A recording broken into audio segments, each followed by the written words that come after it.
नमस्ते बच्चों। नमस्ते sir.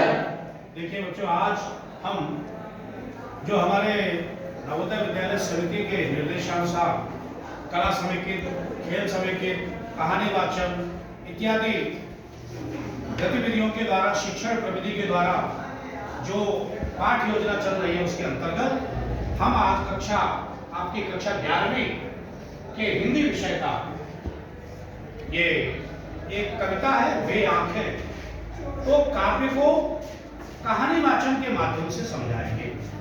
Story telling teaching skill का हम इसमें यूज करेंगे, हम इसमें उपयोग करेंगे कहानी वाचन। देखो वे आंखें, इसकी हम समरी जो है वो कहानी के रूप में आपको समझा रहे हैं। बहुत आसान है, आपको समझ आएगी। हिंदी के महाकवि, प्रगतिवादी, प्रयोगवादी कवि सुमित्रा नंदन पंत ने एक कविता प्रगतिवादी दृष्टिकोण पर आधारित वे आंखें लिखी है। ये यहाँ आपको हम पढ़ा रहे हैं। इसमें इस कविता में क्या है, इस कविता में ये बताया गया है कि किस प्रकार एक किसान, अच्छा, देश की आजादी के बाद, देश आजाद हो गया है, भारत की आजादी के बाद लोगों के सपने हैं कि हम आजाद देश के आजाद नागरिक हैं। तो एक गांव में किसान रहता है और वो किसान एक किसी महाजन से, पैसे वाले व्यक्ति से, धनाढ्य व्यक्ति से कुछ रुपए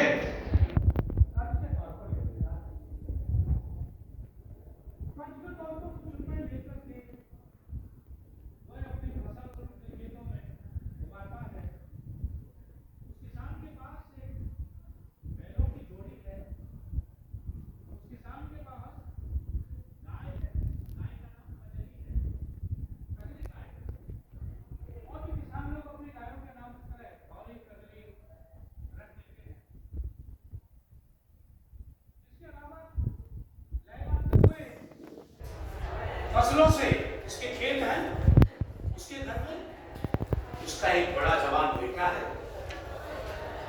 उस बेटे का विवाह हो गया है, पतोहू यानी पुत्र वधू हुई है, पुत्र वधू है। उस किसान की पत्नी है और एक छोटी बच्ची है। लेकिन क्या होता है बच्चों, हंसी खुशी से, अच्छी भली प्रकार से, खुशहाली से उसके दिन बीत रहे हैं कि तभी एक बार ऐसा हुआ कि उस किसान ने जो कर्ज लिया था वह महाजन उस कर्ज की वसूली के लिए आत्महत्या है। और जब कर्ज की वसूली के लिए आत्महत्या है तो वह जो है अपने कारिंदों को कहना चाहिए, अपने जो लाठी रखने वाले, हथियार रखने वाले, उसके जो कहना चाहिए उसके जो कारिंदे हैं, सिपाही हैं, उसके जो आदमी हैं, उन आदमियों को भेज देता है। और वो लोग क्या करते हैं, साथ में पुलिस वालों को भी भेजते हैं, क्योंकि बड़ा आदमी है तो उसकी पहुंच है।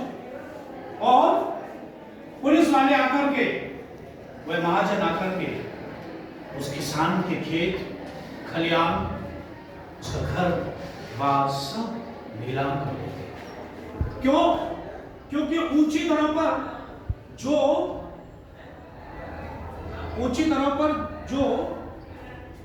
कर्ज लिया गया है वह कर्ज वह किसान चुका नहीं पाता है। वह किसान जो ऊंची दरों पर से जो कर्ज लिया है वो चुका नहीं पाता है, और इसीलिए चुकाने में देरी होने के कारण उस किसान के घर बार, उसके खेत खलियान, फसल सब नीलाम हो जाते हैं। और उसके बैलों की वह सुंदर जोड़ी, ये किसान के पास होता ही क्या है, बैलों की सुंदर जोड़ी है, उसकी एक गाय है दूध देने वाली, वह एक प्रकार से किसान बर्बाद हो जाता है। जब उसके पास कोई संपत्ति नहीं रहती, जब एकाएक जीवन में दुख आ जाता है, तो किसान जो उसका बेटा है, जब उसने कारिंदों का, उन बदमाशों का विरोध किया तो उसको भी उन्होंने लाठियों से मार डाला। और जब लाठियों से उसको मार डाला, उसकी जो पुत्र वधू थी उसको पुलिस वाले ने थानेदार में दरोगा ने उसको बुलवा लिया और उसके साथ कुकृत्य किया। वह पुत्र वधू शर्म से, लज्जा से किसी को मुंह दिखाने के लायक न रही और एक कुएं में डूब गई। उसकी बर्बादी की कहानी देखिए कि घर बार खेत खलिहान फसलें गाय सब नीलाम हो गए। बेटे को मार डाला लाठियों से पीट पीट कर। पुत्र वधू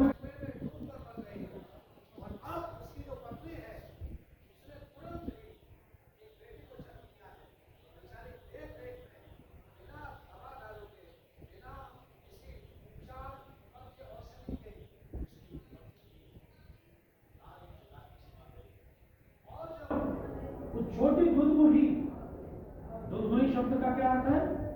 दुधमुही मानी दूध पीने वाली।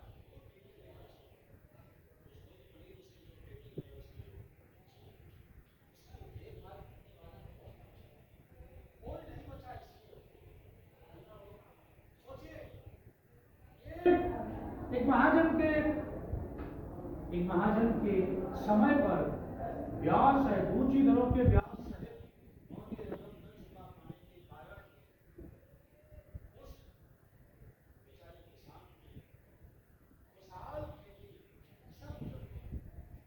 अब यह शब्द आया है वर्धा।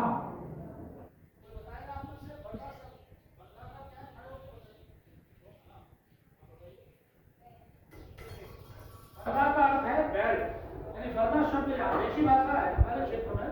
वर्धा यानी बैल, बैल के लिए प्रयोग हुआ। और दारुण, वर्धा में शब्द आया है दारुण। दारुण का अर्थ क्या है तो बताएगा? दारुण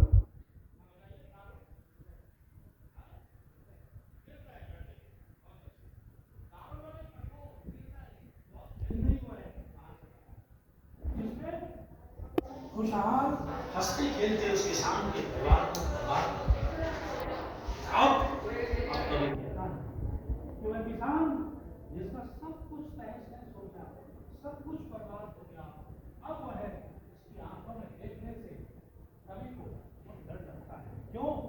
क्योंकि उसकी आंखों में शून्य है, उसकी आंखों में पीड़ा है, उसकी आंखों में बीतते हुए जीवन के खुशहाली के रंगीन चित्र तो है, लेकिन उसकी आंखें फंस गई। उसकी आंखों में अत्यंत दाग है, उसकी आंखें, इसीलिए कविता का शीर्षक कवि ने लिया है बेआंख।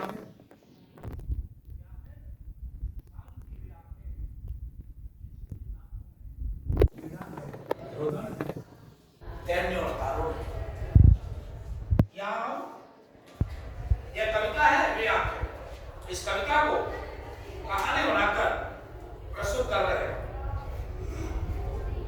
और इस कहानी वाचन शैली में आपको ये समझ में आ जाए, कविता के प्रति आपके अंदर रुचि रुझान उत्पन्न हो। इसीलिए हमारी कोशिश है कि आप सभी लोग इस कहानी को ठीक से सुनिए, समझिए। किसी को कोई शंका है क्या?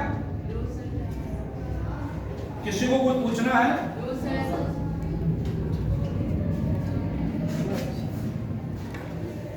तो इस कहानी में आप ये समझ लीजिए कि उस किसान और उसके खुशहाल जीवन किस प्रकार महाजन के अन्याय अत्याचार, किस प्रकार उसकी बर्बादी, और अब उसकी आंखों में एकदम निस्तब्धता, दारुण दैन्य रोदन भरा। उसके जीवन का सब कुछ उसकी आंखों के आगे तबाह हो जाता है। तो इस कविता को हम आगे पढ़ेंगे। आज हमने इसको आपको कहानीवाचक तरीके से समझाया और आगे आप इसको कल पढ़ के आइए।